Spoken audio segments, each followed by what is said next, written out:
Well, how much money have ICE enforcements cost U.S. taxpayers? Well, about 3 weeks ago, the director for the Congressional Budget Office sent a memo to the U.S. Senate Budget Committee. And in that memo, we found out, and I'm looking at it right now, that from June 2025 through the end of the year, about $496 million was spent on deployments to 6 U.S. cities. When there are ICE and other DHS agents on the ground in the communities the way we're seeing now, the costs are definitely higher. So you have to pay the National Guard, ICE, Border Patrol, even the Marines who were deployed to some of these locations. And that includes pay with overtime, food, lodging, transportation, and even more. So it all adds up.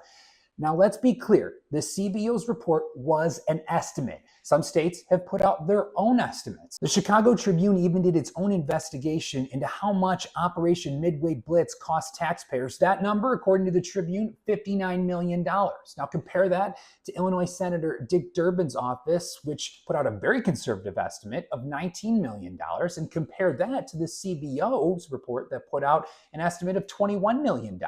But here is the crux of this issue.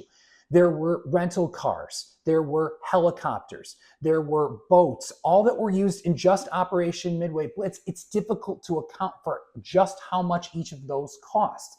Now, we're just talking about Chicago here. So what about in other cities like Minneapolis, which isn't in the CBO at all? They, of course, have the money to do that now from Congress.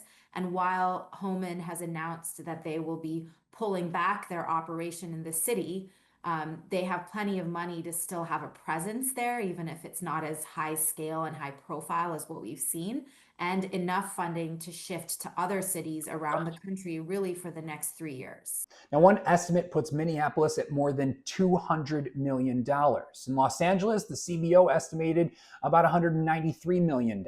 Compare that, though, to California Governor Gavin Newsom's report, which put out an estimate of about $120 million.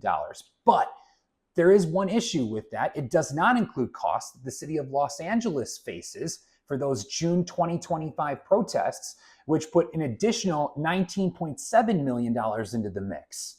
Now, in the One Big Beautiful Bill, $30 billion was allocated for ICE enforcements. Another $45 was allocated for detention. So there is enough money for the federal government to pull from in that fund.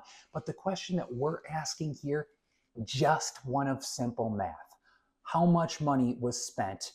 And everywhere we turn, it seems like someone has a different estimate.